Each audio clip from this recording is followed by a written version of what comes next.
अगर आप भी किसी भी कंपनी के राइट इशू में इंटरेस्ट रखते हो तो सबसे पहले कुछ इंपॉर्टेंट पार्ट आपको समझना होगा। सबसे इंपॉर्टेंट पार्ट है कि उस कंपनी का, जो भी कंपनी राइट इशू ला रही है, उस कंपनी के रेड फ्लैग क्या है और ट्रैप्स क्या है।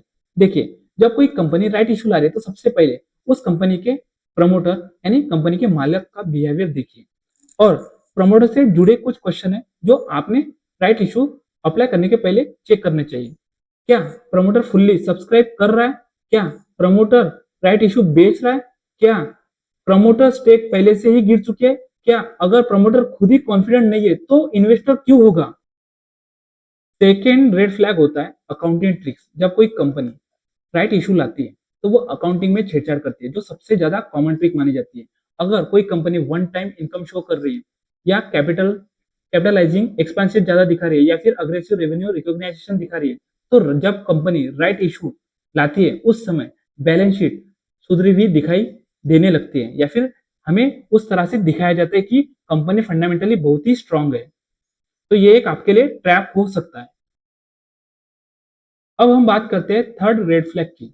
देखिए, स्टॉक मार्केट में बहुत सारी कंपनियां, उसमें से बहुत सारी कंपनियां पीएसयू सेक्टर की है। पीएसयू सेक्टर का मतलब है कि वो कंपनी जिस कंपनी में गवर्नमेंट की स्टेक सबसे ज्यादा है।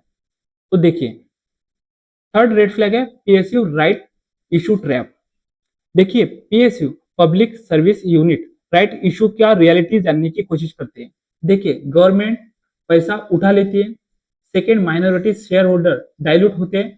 थर्ड है ग्रोथ विजन अनक्लियर होता है। देखिए, पीएसयू राइट इशू अक्सर फिस्कल डेफिशिएंट मैनेजमेंट टूल होता है।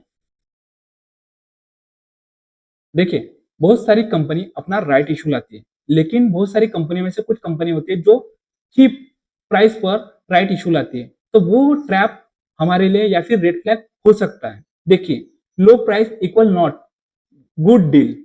अगर उस कंपनी का बिजनेस वीक है और उस सेक्टर की सारी कंपनियां डिक्लाइनिंग है, यानी उस इंडस्ट्री का डिक्लाइनिंग फेज चल रहा है और उस कंपनी का कैश फ्लो नेगेटिव है, तो ये हमारे लिए एक ट्रैप हो सकता है।